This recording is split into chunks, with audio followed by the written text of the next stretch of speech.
I think we need to have an adult conversation on private for-profit healthcare. It's not like it doesn't exist in this country. At conservative estimates, 35% of the healthcare that is delivered in Canada is private. We've never had every service that's provided in other countries under the public system provided publicly in Canada.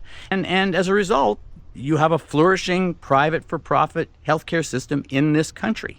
And we're seeing incredible strains in our publicly funded system right now. We have too many patients. We have increasingly older patients, complex patients that require more expensive care. We have long waits in the emergency department. We have hallway medicine. We have waiting room medicine. People waiting 8, 10, 12 hours just to be seen by a doctor, regardless of how severely ill, how critically ill they happen to be. The emergency departments across the country are under incredible strain.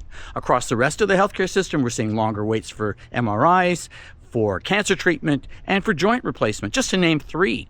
When it comes to joint replacement, I've been to provinces where I've spoken to people who've been waiting 2 years just to see an orthopedic surgeon in a publicly funded system to see if they're a candidate for surgery. And then presumably, if a surgeon says, yes, you should have a new knee or a new shoulder, they're going to wait even longer to get that joint replacement surgery. So much so that I have met people in Canada can travel to another province, and the going rate for joint replacement surgery, if you go to another province, is $30,000 more or less, plus travel costs. You have to bring a companion with you who can take care of you and make sure that you're being looked after post-operatively and on the way home. An exception to the Canada Health Act is supposed to forbid the provision of services in the private system that are supposed to be provided in the publicly funded system. But the exception has always been that you can go to, as long as you go to another province, you can receive that health care. It's a crazy system because, you want your loved ones and family around you when you have a joint replacement surgery, and instead you have to go to another province to get it. And there's a regular, gravy train, people going from one province to another to receive essential joint replacement surgery.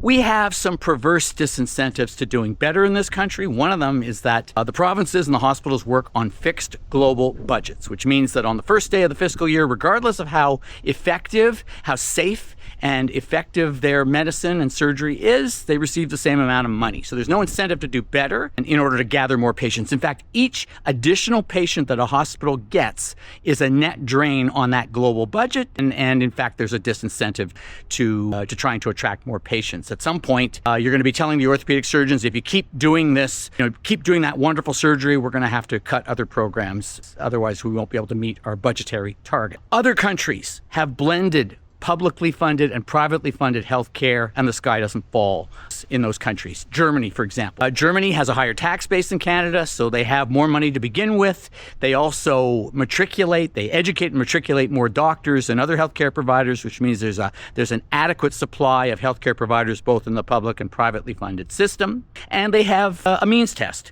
So above a certain income are no longer eligible to receive publicly funded services. You have to go to the private sector and you have to buy private insurance. But I went to the Charité Hospital in Berlin, which does more hip replacements than any other country in the world, and among the top volume knee replacement surgery hospitals in the world, to see how they do it. How do they blend public and privately funded services in their hospital? Well, they do it seamlessly. They have private wards and they have public wards, and the only difference between the two is that on the private wards you get better meals, you get a hotel-like experience and a better view. You also get somewhat better access to rehab, being very important for joint replacement surgery. But as far as the efficacy and safety of the procedures, it's identical in both the public and private systems.